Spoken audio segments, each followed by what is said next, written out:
সময় কিন্তু উনি আমাকে কি করলো, আমি যেন এই জাতীয় কোনো কোম্পানিতেই না যাই সেই জন্য প্রতিবন্ধকতা তৈরি করলো। তো যাই হোক, আমি আর কথা বাড়াবো না। সফল যারা কেমন তারা তাদেরকেও আমাদের একটু দেখতে হবে। রুবেল সাহেব অলরেডি আমাদেরকে লিস্ট দিয়েছেন, আমরা দেখবো। এবং ভেস্টিজ কোম্পানি সিক্রেট দুটো কথা আছে। 10,000 কোটি টাকার কোম্পানি কাদের নিয়ে চিন্তা করে জানেন? যারা মাত্র জয়েন করেছে 5% থেকে যারা 8% দিয়েছে তাদের নিয়ে চিন্তা করে। যারা বড় বড় ডাইরেক্টর হয়ে গেছে, এখানে সিলভার, গোল্ড, ক্রাউন, ডায়মন্ড হয়ে গেছে, ডিউসিডি হয়ে গেছে, তাদের নিয়ে কোম্পানি চিন্তা করে না। যারা নতুন আসছেন আজকে, আপনাদের অত্যন্ত সৌভাগ্য এবং আমি আপনাদের উদ্দেশ্যে এই নিউজটা দিতে চাই।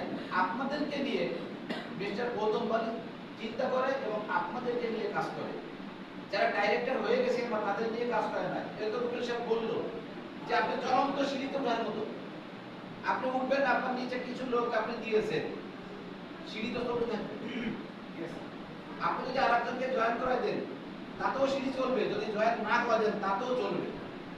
কিন্তু আমরা বলবো ডিরেক্ট সেলিং কোম্পানিতে কাজ করতে গেলে আপনার নিজের যে লোকজন আছে, আত্মীয় স্বজন, ভাই বাজার আছে, আপনজন আছে, তাদেরকেই আপনি জয়েন করান, তাদেরকেই ভালো প্রোডাক্টগুলো সন্ধান দেন।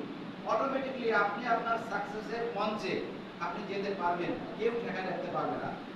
আরেকটা জিনিস আপনাদেরকে বলি যে ভেস্টিজের সবচেয়ে মূল্যবান সিক্রেট যেটা, সেটা হলো ট্রেনিং এ বা এই ধরনের প্রোগ্রামে অংশগ্রহণ করা।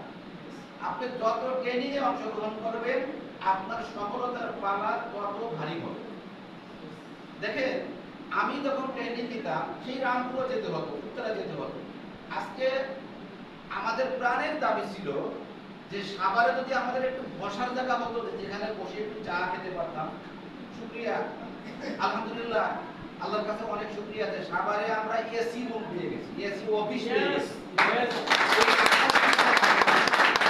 চার দোকানে বসে আমাদের কথা বলতে হবে এটা আমরা এখন চিন্তাই করি না। আমাদের এসি অফিস হয়েছে, এত সুন্দর অফিস রয়েছে। এবং সাথে সাথে আমি দীর্ঘ আয়ু কামনা করি এবং সুস্বাস্থ্য কামনা করি এই ডিএলসিপি ওনার মিস্টার কামরুজ্জামান সাহেব, যার প্রচেষ্টায় এবং শ্রমের বিনিময়ে আজ আমরা এত সুন্দর একটা অফিস পেয়েছি। আমাদের এই অফিসকে আমাদেরকে ধরে রাখতে হবে।